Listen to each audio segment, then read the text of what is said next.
News 360 में अगली खबर देश के रक्षा क्षेत्र से।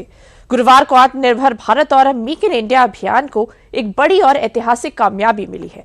दरअसल भारत में ही असेंबल किए गए पहले C295 मिलिट्री ट्रांसपोर्ट एयरक्राफ्ट ने गुजरात के वडोदरा में अपनी पहली टेस्ट उड़ान को सफलतापूर्वक पूरा कर लिया है, जिससे रक्षा क्षेत्र में बड़ी छलांग आई है। और पिछले 12 सालों में डिफेंस सेक्टर में हुए बड़े बदलावों को जानने के लिए देखिए हमारी खास रिपोर्ट। प्रधानमंत्री नरेंद्र मोदी के कार्यकाल के 12 साल पूरे हो गए हैं। इसके साथ ही भारत के रक्षा क्षेत्र में भी एक नया आयाम जुड़ गया है, जिससे पिछले 12 सालों में भारतीय रक्षा और विमानों की उड़ान को पंख दिए हैं। हम बात कर रहे हैं भारत में बने पहले एयरबेस C295 की, जिसने गुजरात के वडोदरा में स्थित फाइनल असेंबली लाइन से उड़ान भरकर अपने पोस्ट प्रोडक्शन परीक्षण चरण को सफलतापूर्वक पूरा कर लिया है। आखिर ये C295 विमान भारतीय वायुसेना के लिए क्यों खास है और ये कैसे बदलेगा सेना की लॉजिस्टिक क्षमता को, आइए एक नजर उस पर डाल लेते हैं।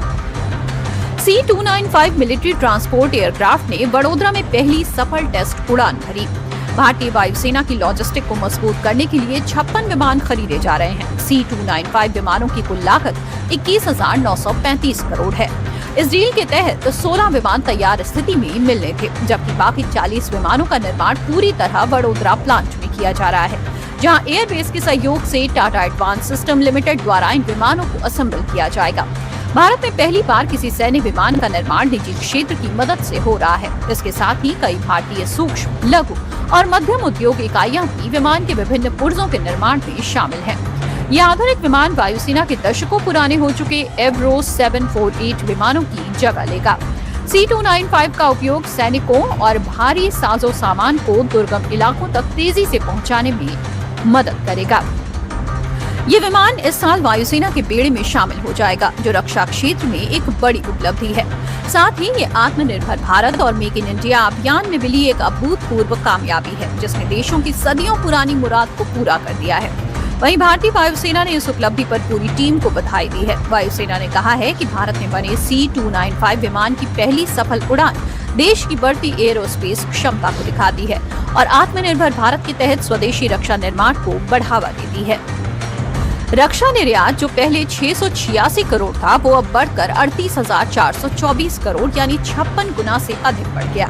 कुल रक्षा बजट पहले 2.53 लाख करोड़ था, जो अब बढ़कर 6.81 लाख करोड़ यानी 169% की भारी बढ़त। घरेलू रक्षा उत्पादन पहले 44,000 करोड़ था, अब बढ़कर 1.54 लाख करोड़ यानी 3 गुना से अधिक उछाल।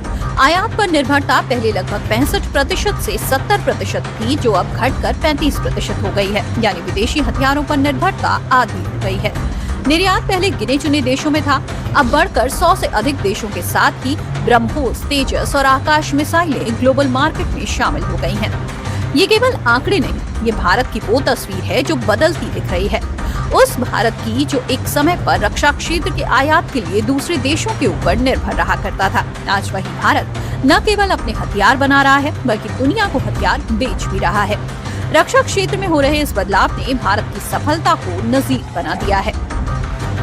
भारत की सुरक्षा परतें जो 2014 में 1-2 परत थी, वो बढ़कर 2026 में 5 मल्टी लेयर कवच हो चुकी है।